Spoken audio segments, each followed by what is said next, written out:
press the bell icon on the YouTube app and never miss another update.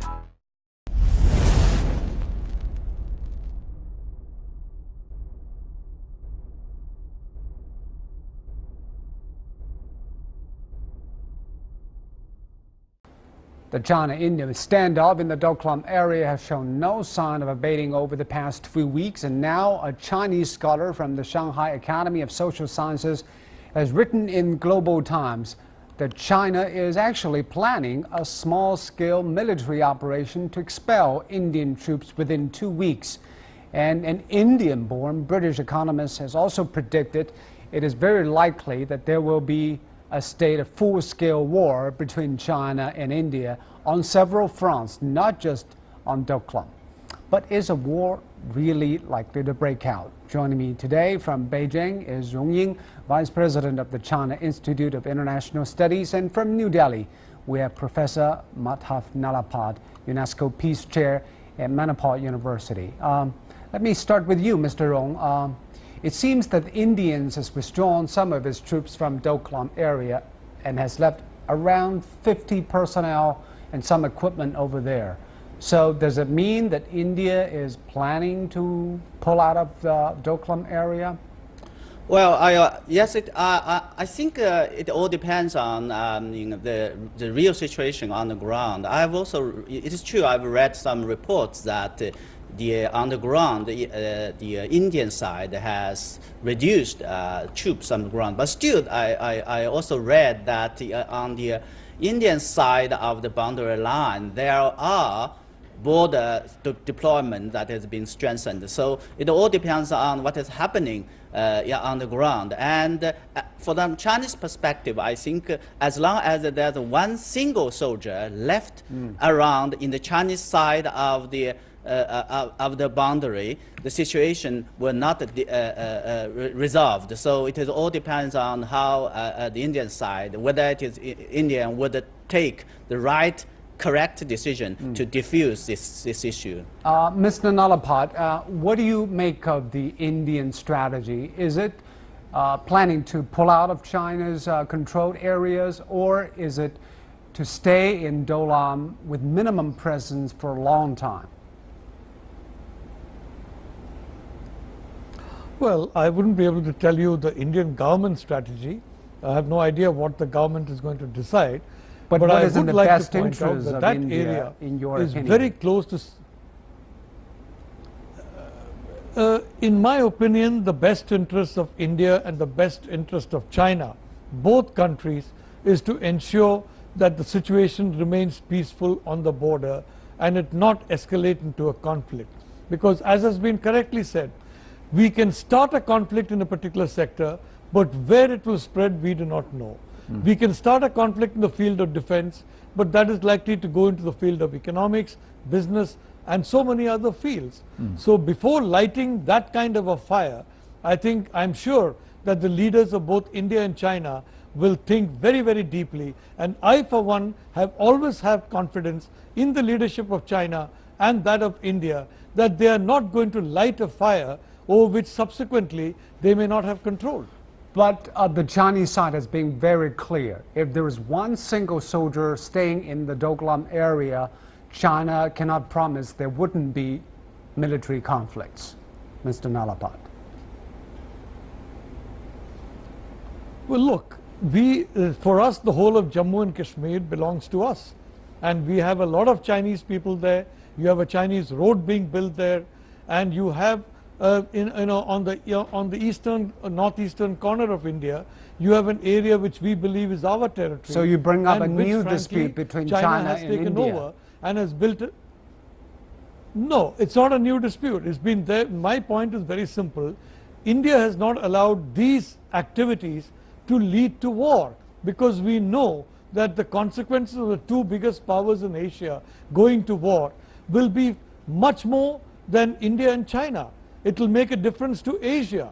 It will make a difference to our relationship with the United States, your relationship and my relationship. Both of us will be weaker. It will make a big difference in trade. I believe Chinese companies have a $300 billion market in India.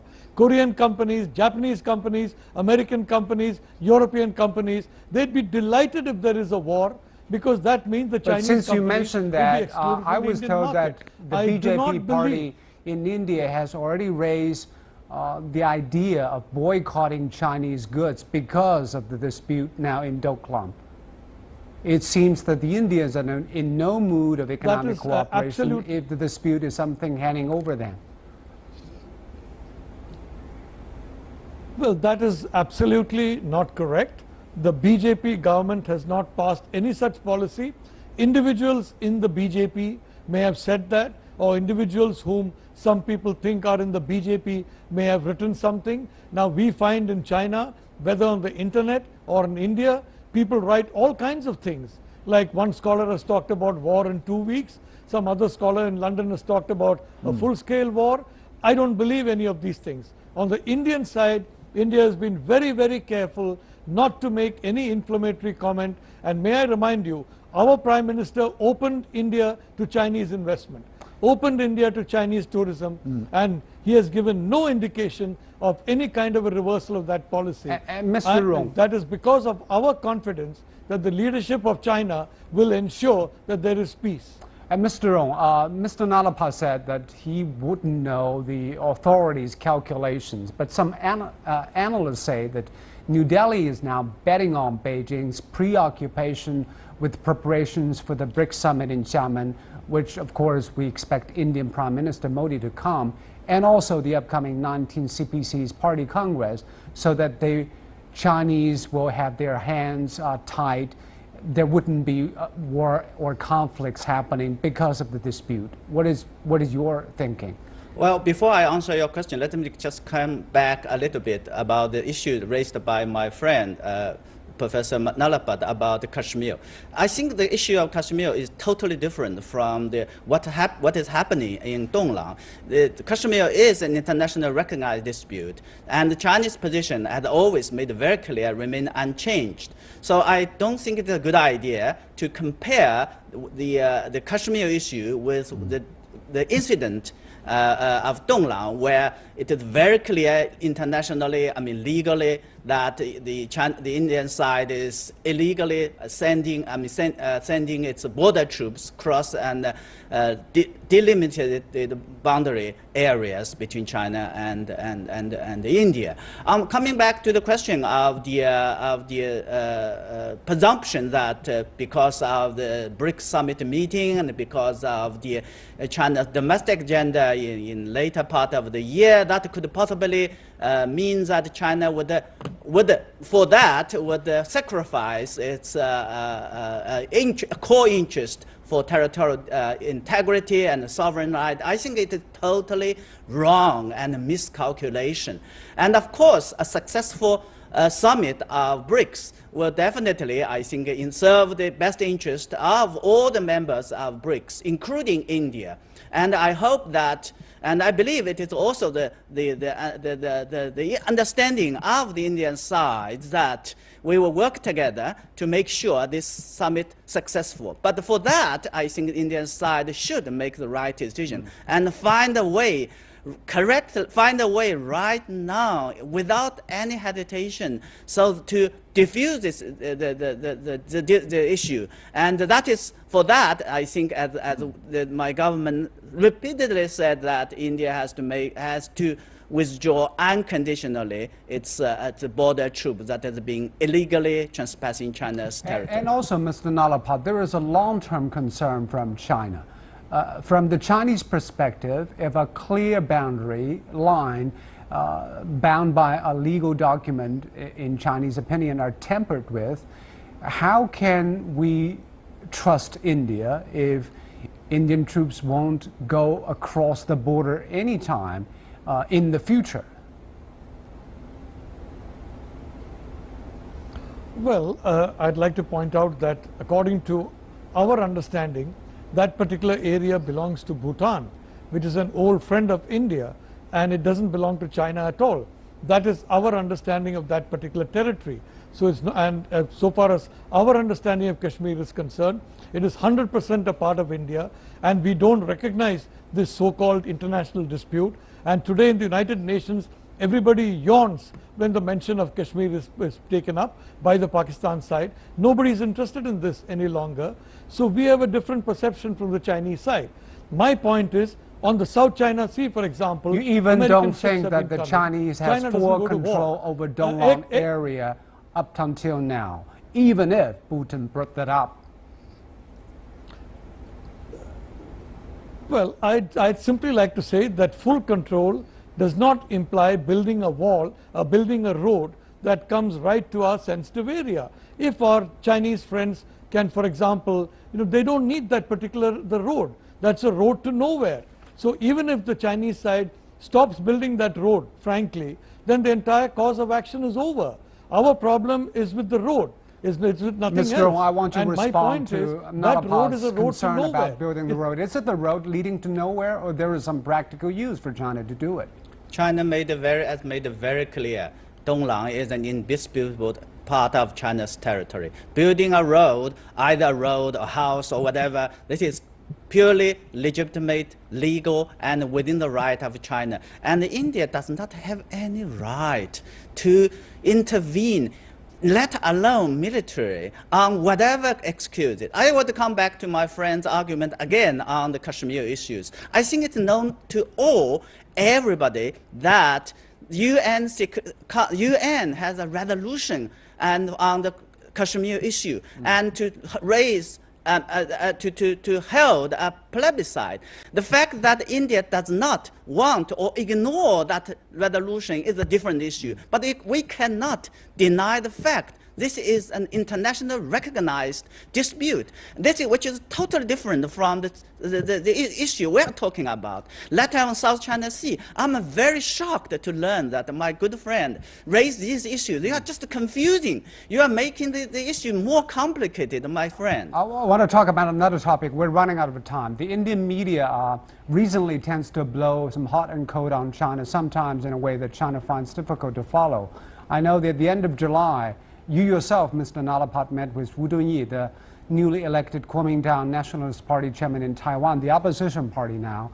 What is your takeaway from this meeting, and what do you think the Indian media and the political establishment's thinking about one China policy? Is there any change of tone? Well, there's no change of tone, and may I point out that whenever I go to Taipei, I meet the leaders of the DPP and the KMT, and this is not the first time I've met the incoming chairman, Mr. Wu. Mr. Ma Ying-jeou is a very old friend of mine. I have many friends in the KMT. I have many friends in the DPP, and frankly, I'm a private citizen. I have nothing to do with the government of India in any form whatsoever. But if a mountain is made of speculation, is made out of a small meeting, I can't help it. In the Indian side, I don't think anybody has reported this meeting because it's an inconsequential meeting between two old friends. But there was an Indian magazine, Indian Today, recently published a front cover showing the map of China deliberately omitting Tibet and Taiwan. So here in China, there's strong response to this kind of description about China. Well, I was told by somebody in the magazine that this was not really omitting Tibet, but it was the shape of a chicken, and it was a kind of a cartoon map of different countries. So it is not really a serious map. So again, that magazine is, people have made it very clear to me, there was no question of omitting Tibet. So far as Tibet is concerned, India has several times emphasized that Tibet is a part of China. This has been emphasized over and over and over again. And India has made it very clear it will not tolerate any splittist activities by any Tibetan group in India. And I think India has kept to that agreement very, very carefully. So quite frankly, I think we are really making mountains out of molehills, and we are trying to create a situation in which these small issues can lead to a very large war. A war would be a catastrophe for India and China, These are basically small issues, and if we look at it from the sense of perspective, we will understand a great country like China, a great right. country like India, with 5,000 years of peace behind us, we will not allow this small issue to launch into a war. All right, we'll end on that note. Thank you very much, Mr. Nalapa, and also Mr. Rong Ying, for your analysis on this. You've been watching The Point on CGTN. We'll be right back. Low, low, low, low, low, low, low, low, low, low, low, low, low, low, low.